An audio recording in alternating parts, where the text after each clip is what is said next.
దేవుడును మన రక్షకుడు అయిన యేసుక్రీస్తు వారి అతి పరిశుద్ధమైన శ్రేష్టమైన నామంలో ఉదయకాల మన్నా అనే చక్కని కార్యక్రమాన్ని చూస్తున్న మీ అందరికీ నిండు హృదయంతో వందనాలండి. దేవుని మహాకృప మీ అందరికీ తోడై ఉండును గాక. ఎలా ఉన్నారు? దేవుని కృపలో అందరి క్షేమమే కదా? పిల్లలు, మీరు, మీ కుటుంబాలు అందరూ కూడా దేవుని కృపలో వర్ధిల్లుదురు గాక. పరిశుద్ధ గ్రంథంలో నుంచి ఒక చక్కని మాట ఇలా చూద్దామా? దైవజనుడైన పౌలు ఫిలిప్పీలకు రాసిన పత్రిక 4వ అధ్యాయం 7వ వచనం. అప్పుడు సమస్త జ్ఞానమునకు మించిన దేవుని సమాధానం యేసుక్రీస్తు వలన మీ హృదయములకును మీ తలంపులకును కావలి ఉండును. ప్రియులారా, వాస్తవంగా ఇది చాలా అమూల్యమైనటువంటి ఒక అంశం అండి. 4వ వచనం నుంచి 7వ వచనం వరకు ఒక చక్కని పేర మనకు కనపడుతుంది. ఆ పారాగ్రాఫ్లో చాలా అమూల్యమైన విషయాలు ఉన్నాయి. చాలా సందర్భాల్లో అవన్నీ కూడా నేను మీకు చెప్పాను. ఇప్పుడు అవన్నీ నేను మీకు వివరించటం లేదు, కానీ ఒక్క మాట అండి, సమస్త జ్ఞానమునకు మించిన దేవుని సమాధానం. బా, ఎంత అద్భుతమైన మాట!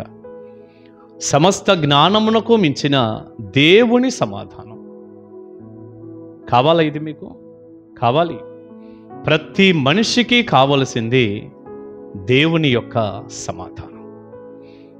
ఈనాడు మనిషి జ్ఞానం మీద దృష్టి పెడతాడు, ఎన్నో తెలుసుకోవటానికి ప్రయత్నం చేస్తాడు, ఆ పుస్తకాలు ఈ పుస్తకాలు బాగా చదువుతాడు. లోక జ్ఞానంతో మనిషి యొక్క బుర్ర నిండిపోయి ఉంటుంది. సరే, మంచిదే, జ్ఞానం ఉండటం తప్పేం కాదు. కానీ మరి అది సరిపోతుందా? దేవుని సమాధానం కావాలా?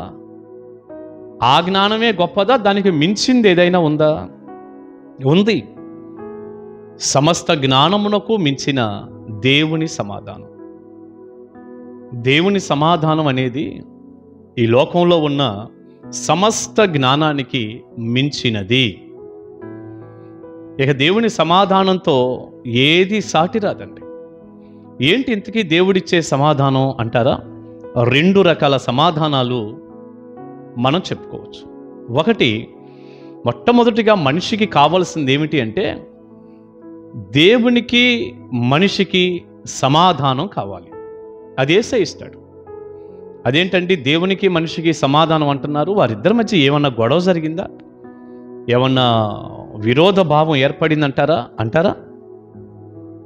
అవునుగా. మరి ఆదాము పాపం చేసినది మొదలు, ఆదాము హవ్వలు పాపం చేసి దేవునికి దూరం అయినది మొదలు, వారి సంతానంగా ఉన్న మనందరికీ కూడా పాపం సంక్రమిస్తే, ఈ పాపం వలన దేవునికి మనకి వైరం ఏర్పడింది. ఒక అడ్డుగోడగా మన పాపం మారింది. దేవునికి మనతో ఒక వివాదంలాగా అయిపోయిందంతే. ఎందుకంటే మనలో ఉన్న పాపం.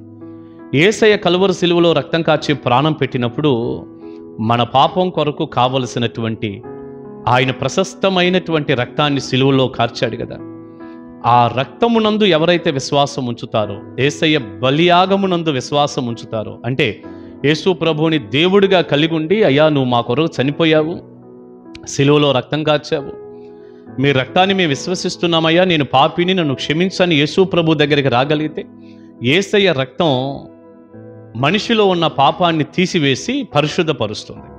అప్పుడు దేవునికి మనిషికి ఉన్న ఈ వైరం తొలగిపోయి దేవునితో మనిషి సమాధాన పడతాడు. బైబిల్లో చాలా స్థలాల్లో అవే ఉన్నాయి. మీరు యెషయా గ్రంథం 1వ అధ్యాయం 18వ వచనం కూడా చదువుకోండి. రండి, మన వివాదాన్ని తీర్చుకుందాం. మీ పాపాలు ఎర్రగా రక్తం వలె ఉన్నా తెల్లగా హిమములాగా అయిపోతాయి. ఆ మాటలు ఉన్నాయి అక్కడ. మన వివాదం తీర్చుకుందాం, రండి. ప్రియబిడ్డ, దేవుడిచ్చే సమాధానం, యేసుక్రీస్తు వారు మనకిచ్చే సమాధానం కావాలి. దేవునికి నీకు వైరం ఉంది, నీ పాపమే. ఇప్పుడే ఆ పాపాన్ని ఒప్పుకో, విడిచిపెట్టు, క్షమాపణ అడుగు, యేసయ్య సిలువ రక్తాన్ని ఆశ్రయించు. నీకు దేవునితో సమాధానం ఏర్పడిద్ది. పాపం నుండి నువ్వు విడుదల పొందిన తరువాత ఇది అన్నిటికంటే ముఖ్యమైనది. రేపు నరకాన్ని తప్పించుకొని పరలోకానికి నువ్వు వెళ్ళగలిగిన అవకాశం కూడా కేవలం దీని ద్వారా మాత్రమే కలుగుతుంది. ఒకటి. రెండోది, మరో సమాధానం ఏంటంటే, బ్రతికినంతకాలం మనకి నెమ్మది ఉండాలి, సమాధానం ఉండాలి. ఈనాడు నిన్నటి వీడియోలో చెప్పుకున్నట్టు చాలా ఉంటున్నాయి. ఇల్లు, వాకిలి, డబ్బు, పొలాలు, స్థలాలు, మంచాలు, మంచి తిండి అన్నీ ఉన్నాయి. కానీ మనిషికి లేనిది ఏమిటి? సమాధానమేగా. సమాధానం లేకేగా ప్రజలందరూ కూడా వారి జీవితాలు అస్తవ్యస్తం అయిపోతున్నాయి. ఎందుకు ఈ బ్రతుకు అన్న విరక్తిలోకి ఎందుకు వస్తున్నారు? చనిపోతే బాగుండు అన్నటువంటి ఆలోచనలోకి వచ్చి ఎందుకు ప్రజలు ఆత్మహత్య చేసుకుంటున్నారు? నెమ్మది లేదు, సమాధానం లేదు. సమస్త జ్ఞానానికి మించిన దేవుని సమాధానం, యేసయ్య ఇచ్చే ఈ సమాధానం మీకు కావాలి. అలాంటి సమాధానం లేకే కుటుంబాలు అలా అవుతున్నాయి. జ్ఞానం ఉంది, నాకెంత తెలుసా అంటాం. నీకెంత తెలిస్తే ఏముంది? హృదయంలో నెమ్మది లేనప్పుడు. తెలియటం తప్పు కాదు, హృదయంలో నెమ్మది ఉండునుగాక. హృదయంలో నెమ్మది ఉండునుగాక. ఆ నెమ్మది కూడా యేసయ్య ఇస్తాడు. యేసయ్య ఇస్తాడు. కావాలా ఈ నెమ్మది, సమాధానం? కావాలా గారు అంటారా? మీరు ఒక్క పని చేయండి, దేవునితో సహవాసం చేయండి, ప్రభు దగ్గరికి రండి, రక్షణ పొందండి, ప్రభు సన్నిధిలో కూర్చోండి, ప్రార్థనా జీవితాన్ని కలిగి ఉండండి, వాక్య ధ్యానాన్ని కలిగి ఉండండి, దేవునితో సమాధానం కలిగి ఉండండి, కాదు దేవునితో సహవాసాన్ని కలిగి ఉండండి.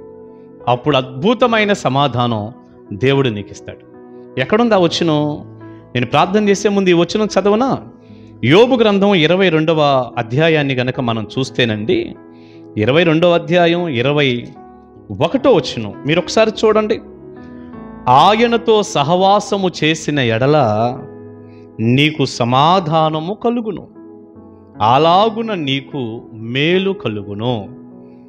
ఆయనతో సహవాసము చేసిన ఎడల నీకు సమాధానము కలుగును. ప్రియ బిడ్డ, నువ్వు దేవునితో సహవాసం చేస్తే నీకు సమాధానం.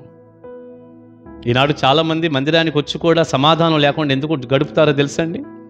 నెమ్మది లేకుండా ఎందుకు బ్రతుకుతారో తెలుసా? దేవునితో సహవాసం చేయక, బైబిల్ దగ్గర కూర్చోరు, ప్రార్థనలో ఉండరు, దేవుని మాటలు వినరు, ప్రార్థనా కూడికలంటే వాళ్ళకి ఇసుగ్గా ఉంటాయి. మరి సమాధానం ఎలా వస్తుంది?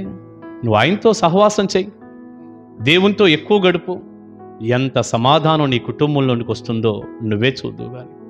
ఇప్పుడు చెప్పండి, లోకంలో ఉన్న సమస్త జ్ఞానమా, జ్ఞానానికి మించిన దేవుని సమాధానమా? ఏది కావాలి? దేవుని సమాధానమేగా. నిండుగా అది దేవుడు మీ అందరికీ దయచేయను గాక. ఆమేన్. ప్రార్థన చేసుకుందాం. పరిశుద్ధుడా, ప్రేమగల తండ్రి, మీకు వందనాలయ్యా. వెతబడిన చక్కని సందేశం మీ బిడ్డలకు దీవెనకరంగా మీరు మార్చండి, కృప చూపించండి, సహాయము చేయండి. ఎంతైనా మీరు నమ్మదగిన మంచి దేవుడు అయినందుకు స్తోత్రం. సమస్త జ్ఞానానికి మించిన సమాధానం అయ్యా. మనిషికి దేవునితో సమాధానం లేదు, మనిషి హృదయంలోనూ నెమ్మది లేదు. ఈ రెండు రకాల సమాధానాలు మీరు ఈ ఉదయకాలం ఈ వాక్యం వింటున్న ప్రతి బిడ్డకు అనుగ్రహించి మహిమ పొందమని యేసు నామాని ప్రార్థన మనవులు అడుగుచున్నాను తండ్రి. ఆమేన్. ఆమేన్. God bless you. దేవుని మహాకృప మీకు తోడే ఉండును గాక. కలుసుకుందాం. Praise the lord.